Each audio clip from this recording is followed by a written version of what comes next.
Hello, today I will be presenting about the concept in the most recent module, risk and return. First, I'm just identifying risk and return. Obviously, there's two elements, risk and return, but they kind of go hand in hand. Skypack gives a decent definition here. Risk refers to the variability of possible returns associated with a given investment. Risk and returns are major considerations in capital budgeting decisions. The firm must compare the expected return from a given investment with the associated risk with it. That's from the first paragraph. And kind of just going on to more identification here. Another big part of risk return is risk aversion they should be aware of. Risk aversion is a concept based on the behavior of firms and investors while exposed to uncertainty. To attempt to reduce that uncertainty, risk aversion is a reluctance to accept a bargain with an uncertain payoff rather than another bargain with a more certain but possibly lower expected payoff. Now, what does that mean? You may be asking. Well, so basically, when it comes to risk and returns, two sides of the same coin in terms of they go hand in hand, right? Like, if the risk is greater, typically the return is greater. And, the return's less, the risk is probably less. Risk is less, return is probably less. Basically, they usually correlate with each other. And they go in the same direction as each other, kind of opposite of supply and demand, where it's like, oh, if the supply is greater, then the demand's less because there's more stuff. So it's not as necessary for you to want it because there's a surplus. It's kind of like opposite of supply and demand. Where like maybe supply goes up, demand will go down. When it comes to risk and return, if risk goes up,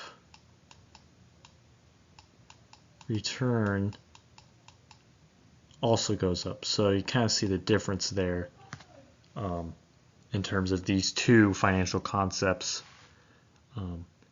And kind of going back to risk aversion that we talked about in the second part of the introduction, an example for risk aversion would be a risk-averse investor might choose to put his or her money into a bank account with a low but guaranteed interest rate rather than a stock that may have high expected returns but also involves a chance of losing value.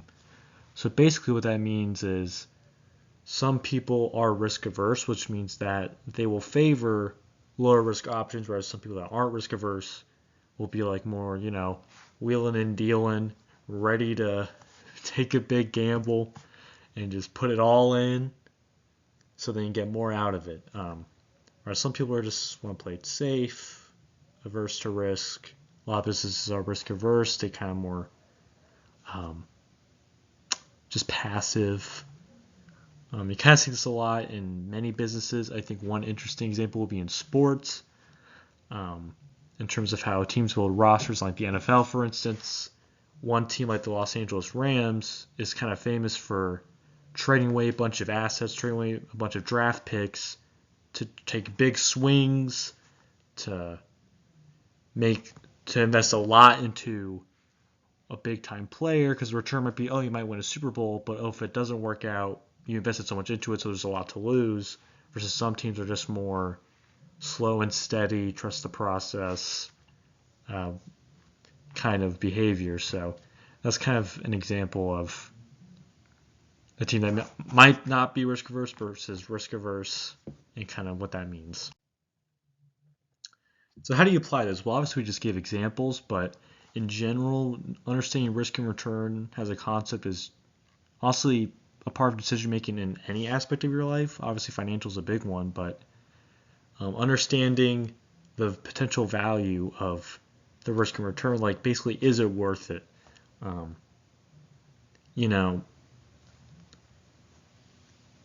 Like, should I, like, if you're buying a house, sure, you could go for like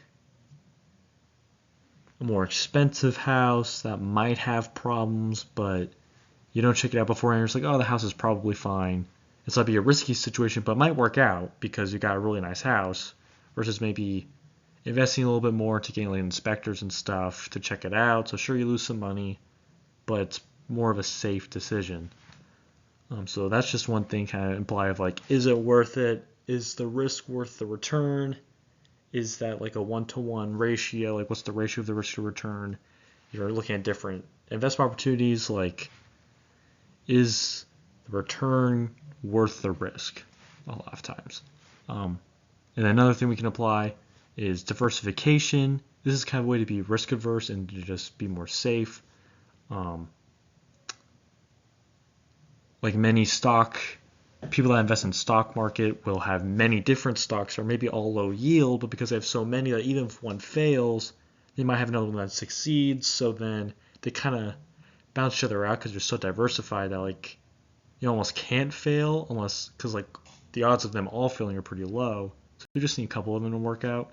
So it's kind of like a way to hedge your bets, because if one or two things don't work out, well, maybe some of the things you diversified into will work out to kind of balance out the failures. And then the security market line is, there's an equation for it. It gets very mathy, but typically looks something like this. And you kind of, it's more so find the equilibrium point between kind of like risk and return, just to like get a good decision making here. You're kind of trying to get to the equilibrium point on the security market line graph, where kind of the risk and return meet in a good spot. So kind of go to ethics here. Here's a Bible verse that's kind of just an example of where they did do a risk and return analysis, where they're like, oh, we could, sure, it's risky to talk to Syrians because we might die, but the other option is just to die. So like, the risk of talking to Syrians is kind of worth it because it's the best option we got. And so it kind of just shows ethically, using risk and return analysis is something that is found in the Bible, and that's something that we should be encouraged to do. And overall, that's it. Risk and return is an important part of our decision-making process, or as it should be, especially when we're talking about financial stuff. And here's the references. And thanks for watching.